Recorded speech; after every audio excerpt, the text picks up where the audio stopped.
तो पिछले पार्ट में हमने देखा था कि ज़ियाओ हुई की थर्ड आई ओपन हो चुकी थी, जिसके बाद वो बहुत ही पावरफुल बीस्ट में ट्रांसफॉर्म हो जाता है और उस फायर बीस्ट से लड़ने लगता है। इस दौरान वो फॉरबिडन स्पेल जो कि उस फॉर्मेशन और उस फायर बीस्ट को पार दे रहा था, वो यहाँ ज़ाओ फेंग को हराने के लिए कुछ अलग टेक्निक्स का भी यूज करता है, लेकिन ज़ाओ फेंग उस टेक्निक से बच गया था और बाद में उसने उस फॉर्मेशन को रोक दिया था। इसके बाद ज़ाओ फेंग और ज़ाओ हुई दोनों ही पहले रिकवर करते हैं और फिर उस जगह को और अच्छी तरह से देखने के लिए आगे बढ़ते हैं। वहाँ ज़ाओ फेंग को कुछ रीइंकार्नेशन स्पेल्स भी दीवार पर दिखते हैं, लेकिन वहाँ पूरी तरह से उनके बारे में नहीं लिखा हुआ था। हालांकि फिर वो और आगे बढ़ते हैं, जिसके बाद वो ऐसी जगह पहुंच जाता है जो पूरी तरह से जमी हुई थी और साथ ही उसे तभी वहाँ किसी की आवाज भी सुनाई दे रही थी। तो बस पार्ट की स्टार्टिंग में वो जिसकी भी आवाज थी वो ज़ाओ फेंग के सामने आ चुकी थी, पर वहाँ कोहरे की वजह से ज़ाओ फेंग साफ साफ उसे देख नहीं पा रहा था। तभी वो आवाज यहाँ ज़ाओ हुई को देखकर कहने लगती है कि तुम्हारे पास तो थर्ड आई भी है और लगता है कि तुम्हारी सेलेस्टियल आई ओपन हो चुकी है। इसका मतलब फ्यूचर में तुम भी एक ब्लड थर्स्टी बीस्ट बन जाओगे। ये सुनकर ज़ाओ हुई को गुस्सा आता है, पर वो आवाज उससे कहने लगती है कि गुस्सा क्यों कर रहे हो, मैं भी एक बीस्ट हूँ, पर मुझे ये चीज समझ नहीं आती कि तुम भी एक बीस्ट होकर ह्यूमन के साथ क्या कर रहे हो। तभी ज़ाओ फेंग उससे कहता है कि देखो, चुपचाप हमारे सामने आ जाओ, हमें गुस्सा मत दिलाओ।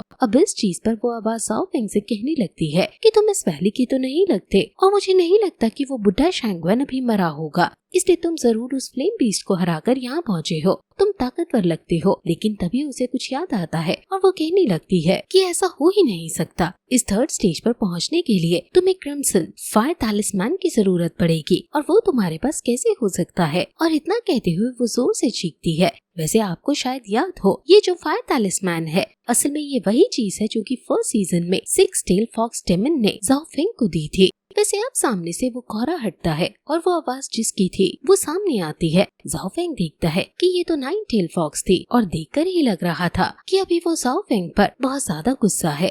वो यहाँ ज़ाओ फेंग पर हमला कर उसे फ्रीज कर देती है और कहती है कि फायर तालिस्मैन तुम्हारे पास क्या कर रहा है, तुमने नंबर 6 के साथ क्या किया। अब यहाँ हमें पता चलता है कि सिक्स टेल फॉक्स डेमन असल में नाइन टेल फॉक्स का बेटा था और अभी इसी बात से वो ज़ाओ फेंग पर हमला कर रही थी। वैसे अभी ज़ाओ फेंग को कुछ भी कहने का मौका ही नहीं मिल पा रहा था। वो इतनी तेजी से हमला कर रही थी कि ज़ाओ फेंग सिर्फ उसके अटैक को डॉज कर रहा था। हालांकि ज़ाओ फेंग उस पर हमला करने की कोशिश करता है उसे रोकने के लिए, लेकिन इसका कोई फायदा नहीं था। नाइन टेल फॉक्स अभी इतने गुस्से में थी कि वो किसी की भी नहीं सुनने वाली थी। वैसे उसी दौरान जब ज़ाओ फेंग थोड़ा पीछे हटता है तभी नाइन टेल फॉक्स आगे नहीं बढ़ पाती क्योंकि उसका पैर एक मोटी लोहे की चेन से बंधा हुआ था जिसमें आग भी लगी हुई है। ज़ाओ फेंग इस चीज को नोटिस करता है और बाद में अपनी स्पिरिचुअल एनर्जी से उसके ऊपर हमला करता है। वो जानता था कि इस चेन की वजह से नाइन टेल फॉक्स आगे नहीं बढ़ पाएगी और वो ये भी जानता है कि यहाँ पर उसे किसी ने सील किया है, इसलिए अब उसे इन्हीं चेन्स का इस्तेमाल करना होगा। और वो इस पूरी जगह में अपनी एनर्जी फैलाता है, जिस वजह से जिस फॉर्मेशन से यहाँ नाइन टेल फॉक्स को सील किया गया था वो भी एक्टिवेट हो जाता है और अपनी पावर को बढ़ा देता है। और क्योंकि उसे लगता है कि शायद नाइन टेल फॉक्स आजाद होने की कोशिश कर रही है और वो पावर बढ़ाने की वजह से अभी और चेन्स यहाँ नाइन टेल फॉक्स को आकर पकड़ चुकी थी, जिसके बाद ज़ाओ फेंग उसकी तरफ हमला करने के लिए आगे बढ़ता है। लेकिन तभी सीन चेंज हो जाता है।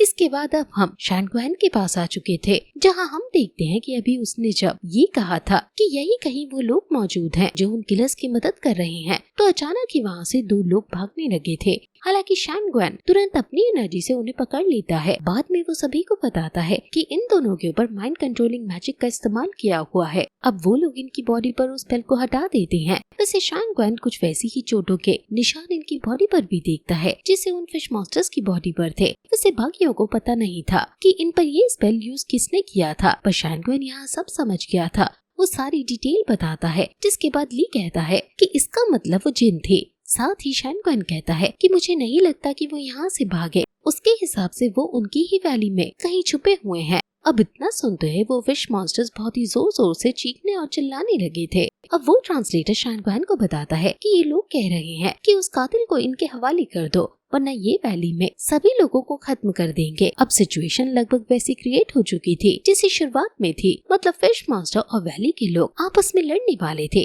लेकिन इसके बाद अब फिर से सीन चेंज होता है और हम फिर से वहाँ शैंगवेन की उस जगह पर आ जाते हैं, जहाँ हम देखते हैं कि ज़ाओ फेंग ने आखिर में नाइन टेल फॉक्स पर हमला तो किया था, लेकिन वो पहले ही रुक गया था। वो उसे मारता नहीं, जो देखकर नाइनटेल फॉक्स हैरान थी। उसने हार मान ली थी, पर वो ज़ाओ फेंग से पूछती है कि आखिर उसने हमला क्यों नहीं किया। इस पर ज़ाओ फेंग कोई जवाब नहीं देता और आगे बढ़कर कहने लगता है कि तुम अभी सिक्स टेल फॉक्स की बात कर रही थी, क्या तुम उसे जानती हो? ये सुनकर नाइनटेल फॉक्स तुरंत उसके सामने आती है और पूछती है कि क्या तुम्हें उसके बारे में कुछ पता है?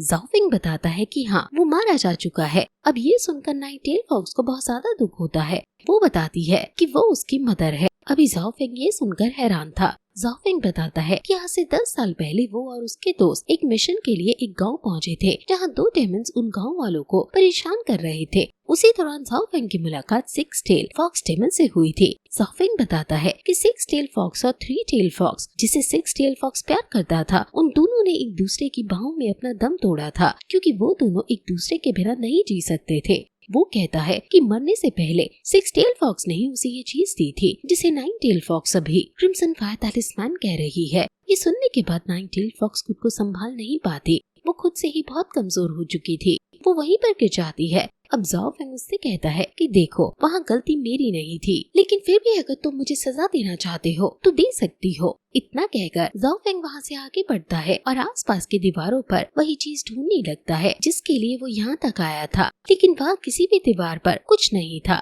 ये देखते हुए ज़ाओ फेंग को गुस्सा आता है और अचानक ही उसकी वो डेमनिक एनर्जी उस पर हावी होने लगती है। हालांकि फिर ज़ाओ फेंग ने किसी तरह से खुद को संभाल लिया था। तभी नाइन टेल फॉक्स कहती है कि तुम जरूर यहाँ पर ज़ुआन फायर फॉर्मेशन के लिए आए होगे, लेकिन मैं तुम्हें बता दूं कि वो यहाँ पर नहीं है। ये पूरी जगह सिर्फ मुझे ट्रैप करने के लिए बनाई गई थी। वो तुम्हें यहाँ से नीचे जाने पर मिलेगा। अब इतना सुनकर ज़ाओ फेंग और ज़ाओ हुई वहाँ से जाने लगते हैं, लेकिन ज़ाओ हुई जाना नहीं चाहता था, क्योंकि अभी तक उन्होंने पूरा काम नहीं निपटाया है। ज़ाओ हुई चाहता है कि वो नाइन टेल फॉक्स को आजाद कर दे, क्योंकि वो बहुत सालों से यहाँ फैंगजियान वैली में कैद है। और ज़ाओ फेंग भी अभी यही सोच रहा था, पर वो ज्यादा सोचता नहीं और सीधा फैसला कर लेता है। वो नाइन टेल फॉक्स से पूछता है कि वो उसे आजाद कैसे कर सकता है। ये सुनकर नाइन टेल फॉक्स हैरान थी। वो कहती है कि क्या सच में तुम मुझे आजाद करोगे? वैसे इसके बाद वो बताती है कि उसे दुनिया की कोई भी चेन बांध नहीं सकती। वो यहाँ सिर्फ ज़ुआन फायर की वजह से बंधी हुई है, जो कि इन चेन्स पर स्पिरिचुअल एनर्जी के थ्रू फैली है।